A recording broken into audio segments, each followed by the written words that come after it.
Well, good afternoon. It's an honor and a privilege to be here in the United States Senate side of the Capitol, and certainly with Senator Whitehouse, who's been an extraordinary leader on so many issues of importance, not simply to the people of Rhode Island, but the people of this great country and throughout the world, particularly as it relates to the climate crisis. Now, from the very beginning of this Congress, the very beginning of this presidency, there's been an unwillingness by Donald Trump and House Republicans and Senate Republicans to deal with issues of importance to the American people, particularly as it relates to the cost of living crisis that we have in this country and the various reasons why it continues to get worse in the United States of America. It's shameful that the Trump administration and the United States government chose not to be involved and engaged at the most recent COP conference, essentially ceding leadership on this issue in the world to our rival, China and the Chinese Communist Party, while leaving America and Americans behind. Now, there's a direct connection between the climate crisis, which continues to grow more urgent by the day, and the rise of extreme weather events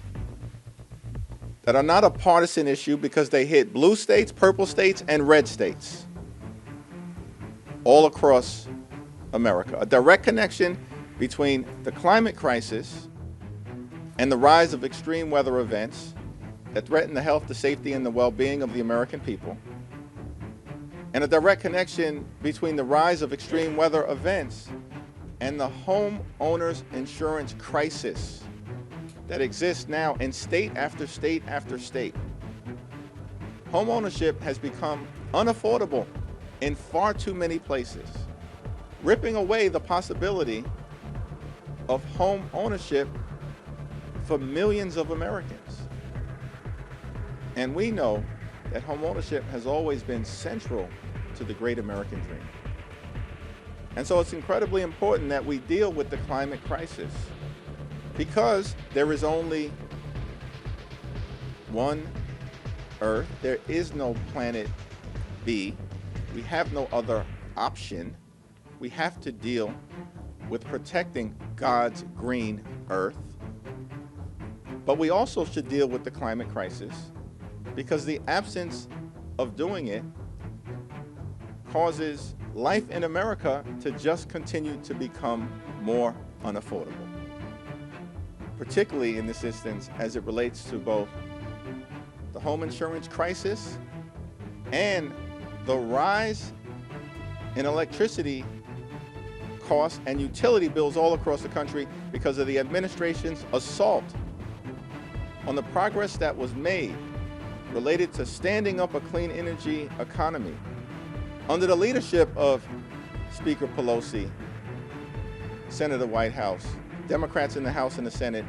and of course, the Biden administration. Republicans have taken a sledgehammer to the clean energy economy, which hurts our ability to both deal with the climate crisis and hurts our ability to drive down costs for everyday Americans. And I look forward to the continued leadership of Senator Whitehouse and, of course, the continued leadership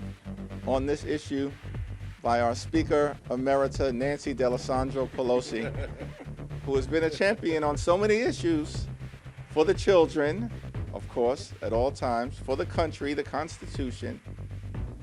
the Congress, and, of course, decisively for the climate. It's now my honor to yield to Speaker Pelosi.